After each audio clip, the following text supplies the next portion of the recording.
Hi everyone, this is Nia and today I'm going to be painting this simple hazy winter scene. I feel like I haven't painted sceneries for a while, so I'm trying to slowly get back into it.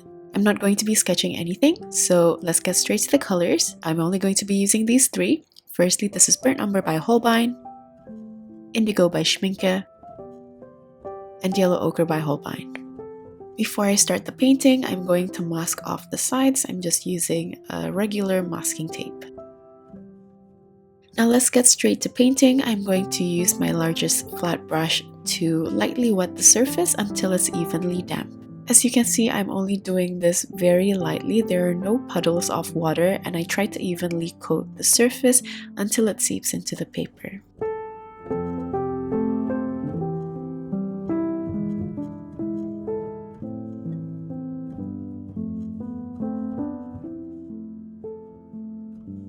I'm going to start with the sky. For the color, I'm just going to use a thin consistency of yellow ochre, and I'm using my soft brush here so the load can be quite heavy, which will make the color even lighter as it dries. I'm going to leave a small area at the top empty, and here I'm trying to paint halfway down the page while leaving a white circle on the right hand side for the sun. And because I'm painting on a damp surface, the paint will travel further than the area that I applied it to, so make sure to draw the sun much larger than what you intended to be at this point. For the top, I'm going to use a light consistency of indigo, and I'm going to slowly blend the colors together without it traveling too far down. Even when I was being very careful with the sun, you can see that the paint traveled too far. So in that case, I'm just going to take off the excess paint with tissue that I rolled up, and you can also do this with a dry brush. The surface should still be damp, but it is slowly drying. At this point, I'm going to increase a little bit more saturation around the sun by applying more yellow ochre. As I get around halfway down the page, I'm going to do the same thing as the top. So here I'm applying a very light consistency of the indigo and slowly blending it into the yellow ochre. I'm applying this one line at a time, adding in some yellow ochre into the indigo, and as I get towards the bottom, I try to use less and less indigo. Some areas of the bottom might also be drying up, but that's completely fine because I'm just going to follow it up using a dry brush texture, and I'm running my brush diagonally in that white area using the same color in a very light consistency for a very subtle snow texture. Since the light indigo under the yellow ochre was still freshly painted, the surface should still be a touch damp. So I'm going to make good use of that by painting the vegetation for the background. As for the color, I used a mix of indigo and burnt umber in a very light consistency. I'm going to paint on the top silhouette of some trees in the background with different heights, and because the surface is still damp, you can see that the edges are ever so slightly blurring, creating a distant hazy effect. Since I painted from the top, I want to make sure that the bottom is more or less level. And after this, I'm going to follow it up using a slightly thicker consistency of the same mix. So this is from indigo and burnt umber to paint more trees for the background, but it's in front of the ones that we previously painted. I want the shapes or the edges to be a little bit more defined this time, so I am using a lighter brush load.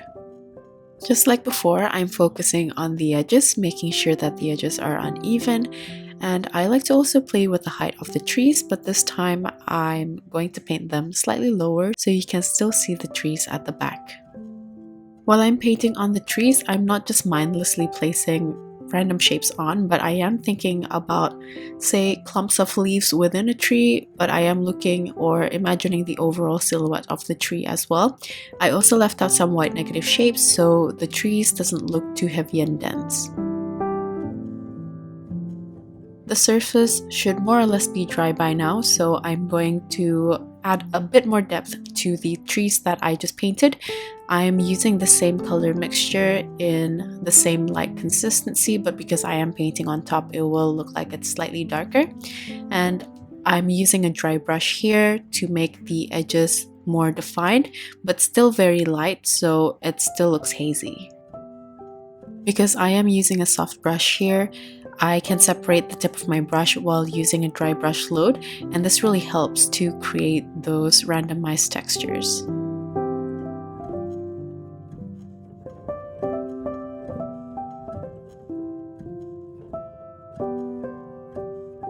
Next, I'm going to switch to my synthetic brush, and again, I'm still using a dry brush load and a light consistency of the same mix. This time, I'm using the tip to paint some stems as well as branches hidden behind the trees that I previously painted.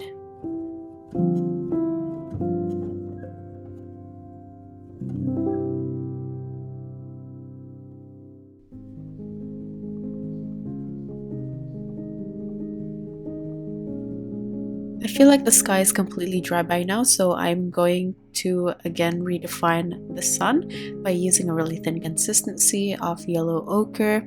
And because I still want this to look hazy, I'm going to soften the edges both around the outside as well as the inside of the sun.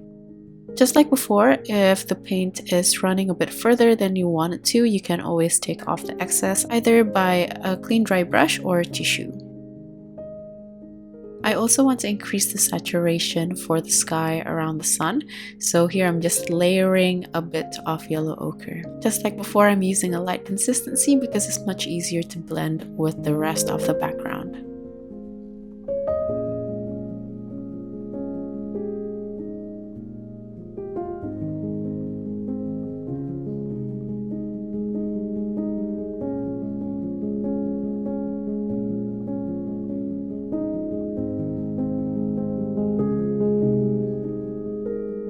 Next, I'm going to start to work on the foreground by adding some snow textures.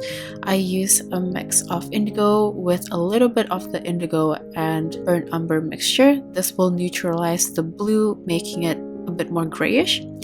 And I'm using a dry brush load, directing my brush according to how I see or imagine the subtle formation of the snow. Of course, because the snow itself is white, I want to make sure that I leave out quite a bit of white from the paper. As you can see, the foreground is a little bit more textured as I use a lot of dry brush load when I was painting it compared to the midground where it's a little bit more blended. And to make sure that those areas are not too separated, I like to use a clean damp brush to soften the edges in between those areas. And I use a slightly lighter consistency to add even more subtle textures for the midground as well. Once I'm quite happy with the snow texture, I'm going to start painting the foreground. Here I'm using a mix of yellow ochre and indigo to create a green. And I'm also going to add some burnt umber on the side to add a bit of warmth to the green as the vegetation absorbs some of the glow from the sun. I'm using a medium consistency and a dry brush load here, so the color is a bit more saturated compared to what I've been painting with. And with the light brush load, I'm able to cover a bit more space as I put more pressure on the bristles, but at the same time, I'm also able to create sharp dry brush textures with the tip. I personally like the combination of shorter, more dense looking grass as well as longer ones, which I paint by flicking the tip of my brush upwards.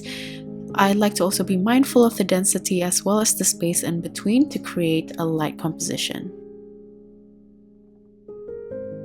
I feel like I have a pretty good base here, so I'm going to add some darker values. I'm going to use the exact same mix, but I'm adding more pigment so you can see that the color is much darker on my palette. And this time I also switch to my synthetic brush so I can pick up a thicker consistency. I like to place the darker values at the bottom of the vegetation that I already painted, and then I use a clean damp brush to pull some of those darker values upwards, while at the same time I want to be mindful of the grass textures which I painted in front of the ones that I've already painted, so I can avoid painting on those areas, giving the painting more depth. To add the density, I also like to flick up my brush to create some grass textures using the darker value. And for more interest to the painting, I like to play around with the tone of the green as well. So as you can see here, I've added more burnt umber in the ratio, so some areas of the darker value is a little bit more cold in temperature, whereas others are a bit more warm and brown. On top of variation with colors, I also like to add some variation with the textures. So as you can see, I'm not just flicking my brush upwards. Sometimes I like to run it alongside horizontally, following the contour of the snow or the ground. And these shapes can either represent lumps of snow or even some rocks. For the stones or the rocks, I tend to use more of a grayish color. In terms of shadow from the snow, I like to use more indigo in the mixture, so it's a bit more bluish gray. I'm also going to add larger shadows for the snow using the same mixture as what I used for the snow in the background.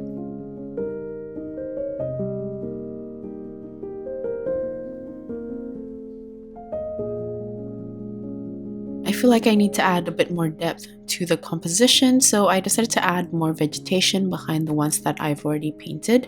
This time I'm painting straight with a darker value, and I'm painting in between the lighter vegetation that I initially painted. This way the lighter vegetation will still look like it's in front.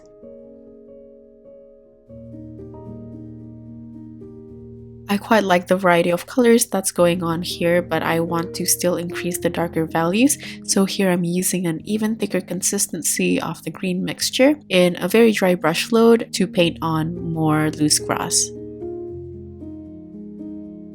Next, I'm going to paint the dried tree, and in terms of the color, I used all three colors, but instead the dominant color is now the burnt umber, and I also mixed in a bit of the green that I already had on my palette, which has yellow ochre and indigo to mute the brown slightly. I want the stem of the tree to be slightly thicker than the branches, which is why I went over it again. And I'm using a medium consistency here because I still want to build on the darker tones later on. Here I tried to paint some of the branches first just to see how it goes. Notice how I like to slightly shake my brush as I'm painting the branches, and I just find that by doing that, the branches or the lines look a little bit more natural. Since the light is coming from the right hand side, I decided to darken the left side of the stem using a thicker consistency of the same brown with added indigo to darken it further. And after this, I'm going to add on more branches. If it helps, you can also use a liner brush to make it easier to control the water flow. I just want to show you that you can also do this with a slightly larger brush if you use a dry brush load, so the paint won't travel out of your bristles too fast. It's up to you how many trees you want to add here, but I want to keep the composition as minimal as possible, so I'm only including 2, and I'm just going to treat this one the same way as the previous one.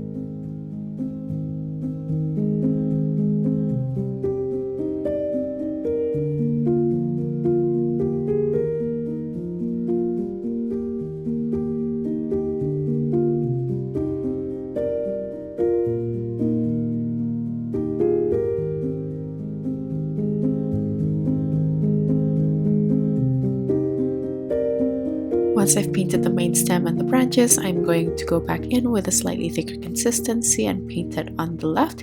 Just like how I painted the stems, I like to shake or wiggle my brush around, and I'm also going to go over some of the mid part of the stem in a lighter consistency to create a little bit of texture.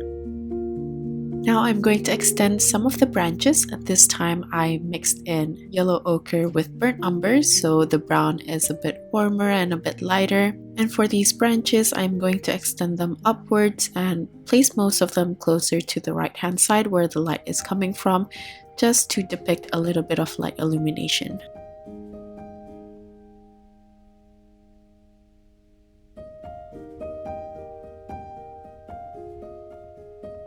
Here I'm adding some finer branches attached to the slightly thicker ones to make the overall look of the painting a bit more delicate. To paint this, make sure you're using a really dry brush load. The drier your brush, the more delicate the lines can be.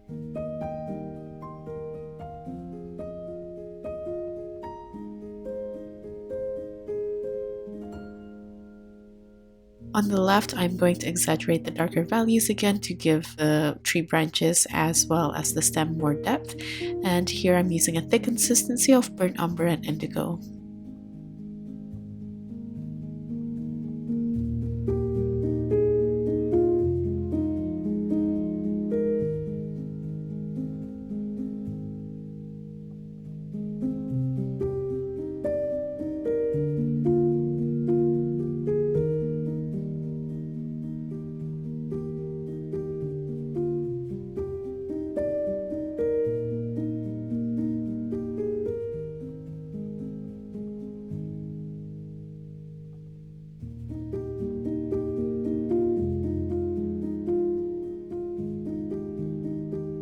To give an illusion of life to this otherwise dead tree, I'm going to add some dried brown leaves.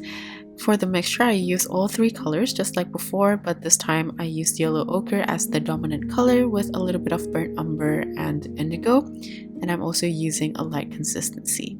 I'm placing the dried leaves at the ends of some of the branches.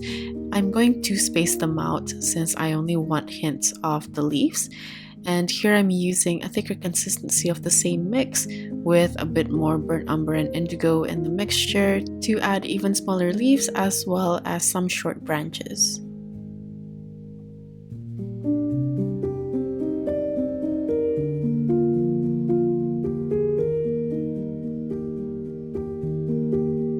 Beside the trees, I'm just going to use the browns that's already on my palette. I just mix them up together until I get somewhat of a dark value.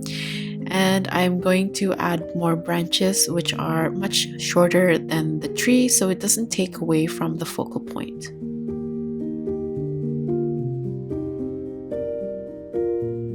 I'm also going to add some leaves to the smaller branches, and for the color I used the previous yellow ochre mix with this dark brown, which is from a mixture of indigo and burnt umber. As you can see, because the mixture now has a bit more indigo in the ratio, instead of brown, the color looks more like a muddy dark green.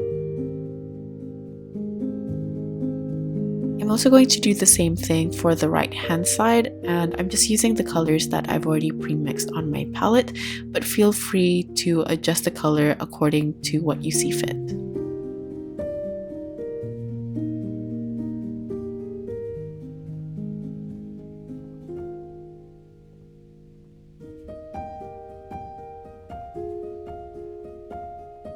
So those are basically all of the elements.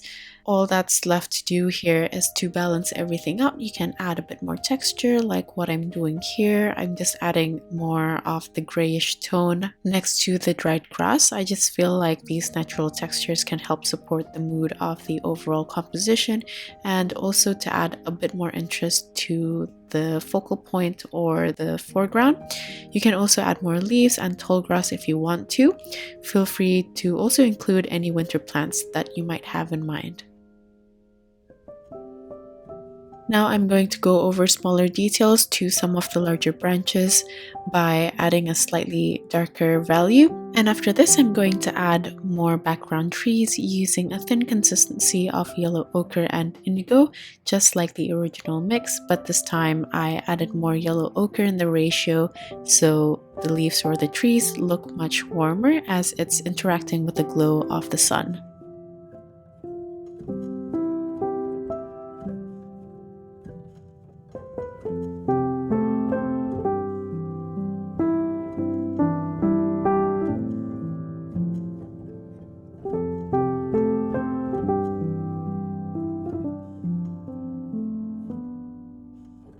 I'm also going to redefine some of the background trees on the left side. In this case, I used a bit more indigo, so it's not as warm as the trees under the sun.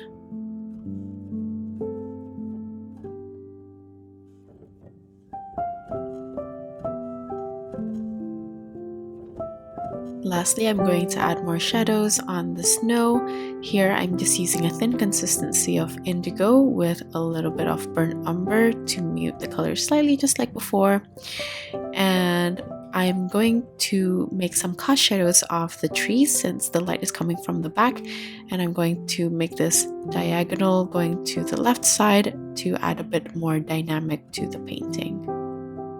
To make the shadows a bit more consistent, I'm also going to add some shadows for the smaller branches as well as some of the grass.